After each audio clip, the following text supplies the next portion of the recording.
Think about how many times in America this particular scenario plays out. I'm just driving along, minding my own business. Pull up to a stoplight, and all of a sudden, kabam! What just happened? It's going like you look around behind you and you've been smacked in a rear end accident. Well, I'm here to help you. I'm here to give you a couple of tips to show you about how you can better protect yourself in the event of a rear end collision. I see a lot of these problems in my practice, and the biggest thing that you can do to protect yourself in a rear end accident is to have the head restraint in a proper position and to be sure that your seat belt is very snug. So I'm going to quickly go through the mechanics of a car crash, because all of this injury happens in a millisecond. So keep in mind, I'm riding along and someone hits the back of my car. Well, what happens, the first thing that happens is the back of the car goes down.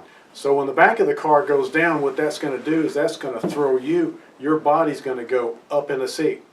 Okay? That's going to be critical in just a minute when I explain to you why. So, and you also have to have a snug seat belt to minimize how far up you go in the seat. So you want to have your seat belt nice and snug, especially across the waist when you get it. So you want to kind of cinch it a little tight when you get in the car. So as you get hit, the first thing that happens, car gets hit, the back end of the car goes down, so you start to rise in the seat. And then there's a straightening of the lower back. There's a straightening of the lower back in the seat. The seat is part of the car, so as the car goes forward, so is the seat. So what that does is that flattens out the spine. Okay, so it flattens out the spine, and when the neck gets to this point right here, where everything is pushed back, at the instant before the head snaps back, that's when your injury occurs. Okay. So you always want to be sure that you've got the head restraint in the proper position. If it's not in the proper position, it can act like a fulcrum and your head goes right over the top of the head restraint back there, and it makes your injury even worse. Okay? So that being said,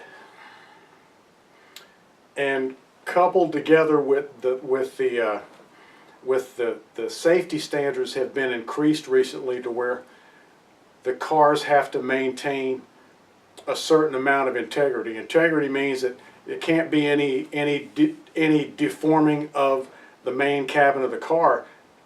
They raised it from 40 miles an hour to 45 miles an hour. So that extra 5 miles an hour of the cars have to maintain the integrity. So what the manufacturers have had to do is they've had to make the car stiffer.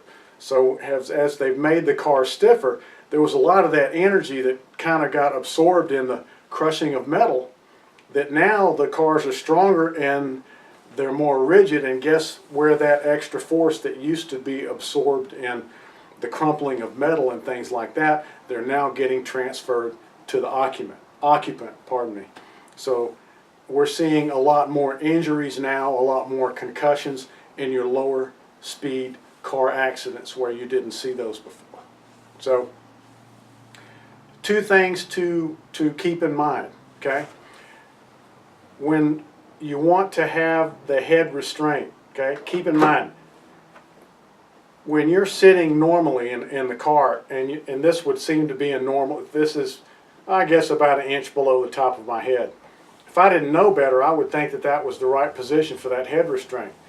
But there's 3.5 inches that the body comes up, there's straightening of the spine, body comes up, and the head can go over the top. So basically what you want to have is you want to have this head restraint 3.5 inches above your head. So if you get hit, then your body goes up, it never goes up over the top of that head restraint.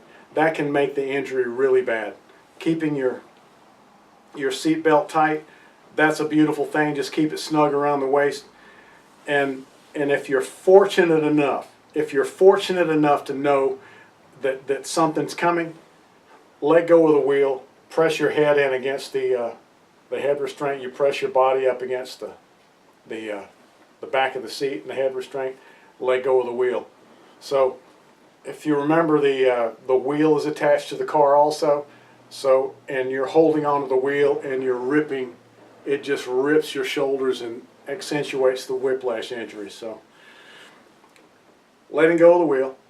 I know it's hard because I'm gonna sit, because it's happened to me, and it's everything I can do. I want to hang on to that wheel. If I know something's coming and somebody's gonna hit me, I'm hanging on to that wheel. I don't want to let go. But yeah, we've done a lot of human subject crash testing, and I've watched the high-speed video. And if you can manage to let go of the wheel, press yourself into the seat, you're going to minimize your chances for injury.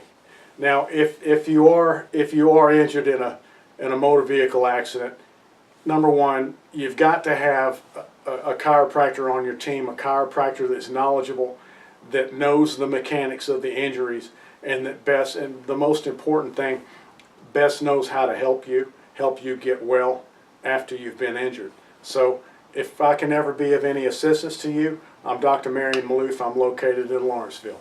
Thank you and have a nice day.